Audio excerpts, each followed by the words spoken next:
Hello বন্ধুরা, সারা food আইটেমে আপনাদের সবাইকে স্বাগত। আজকের নতুন রেসিপি নিয়ে চলে এসেছি। আজকে মাছের ডিম একটা রেসিপি বানাবো। দেখতেই পাচ্ছেন গরম জলে ডিমটা দিয়ে দিয়েছি, দিলাম অল্প পরিমাণ নুন,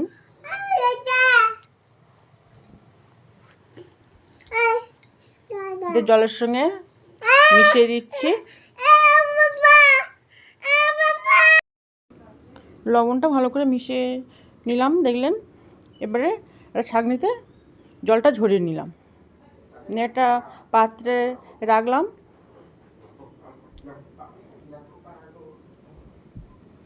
এর সঙ্গে কিছু মশলা অ্যাড করব। প্রথমে দিলাম হলুদ গুঁড়ো,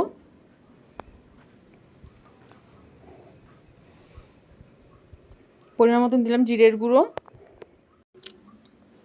যেহেতু আগে আমি লবণ দিয়েছিলাম, ওই জন্য এখনও অল্প একটু লবণ দিলাম। লঙ্কার গুঁড়ো আর দেব বেসন।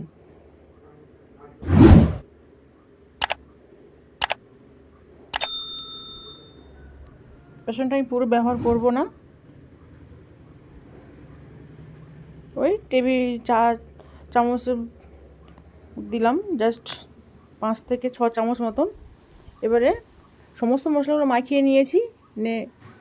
আমি দেখতে পাচ্ছেন হাত দিয়ে একটা ডো বানিয়ে জাস্ট একটু চেপে দিয়েছি, দিয়ে তেলে এগুলো ভেজে নিচ্ছি।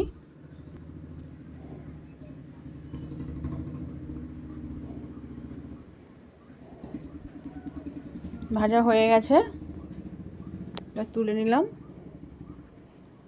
এইভাবে আমি সমস্ত ডিমগুলো বড়া আকারে ভেজে নেব।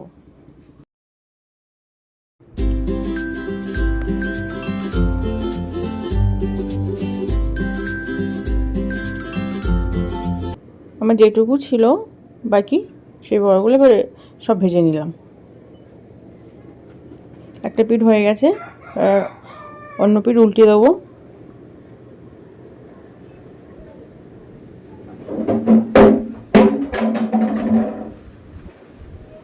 সমস্ত বড়াগুলো ভাজা হয়ে গেছে। এই কড়াতেই পরবর্তী রান্নাটা করব না। দেখতেই পাচ্ছেন কড়াতে সর্ষের তেল দিয়েছি, তেলটা গরম হয়ে গেছে। 5 ফোঁটন দিয়ে দিলাম, আর দিলাম একটা তেজপাতা।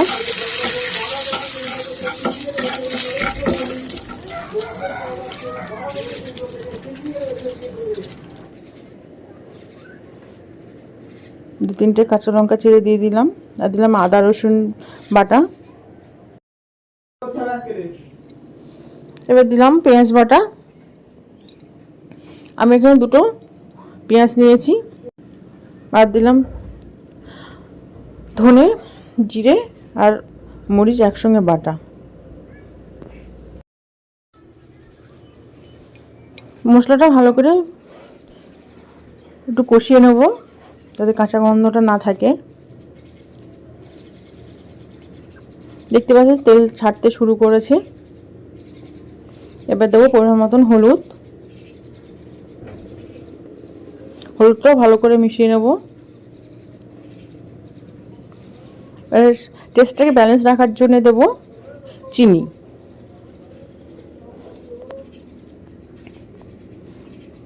চিনিটাও ভালো করে মশলার সঙ্গে মিশিয়ে নেব। এরপর দেব পরিমাণ মতন জল। যেহেতু আমি এটা ঝাল বানাবো, বেশি জল দেব না।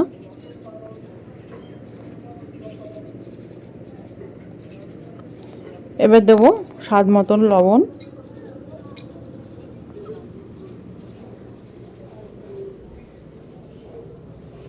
দেখতেই পাচ্ছেন আমার জলটা ফুটে উঠেছে।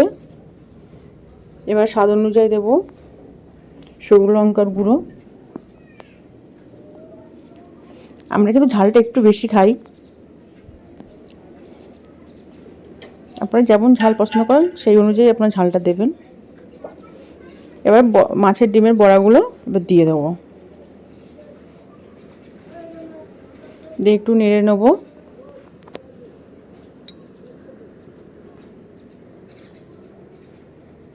জাস্ট 5 মিনিট রাখলেই আমার রান্নাটা হয়ে যাবে।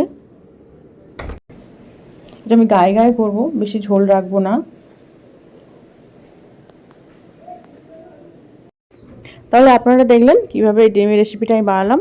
রেসিপিটা যদি ভালো লেগে থাকে তাহলে আপনাদের কাছে অনুরোধ রইল লাইক শেয়ার সাবস্ক্রাইব করে দেবেন। আর রান্নাটা দেখতে পাচ্ছেন হয়ে গেছে অলরেডি। এবার মিট মশলা দিয়ে নামিয়ে নেবো।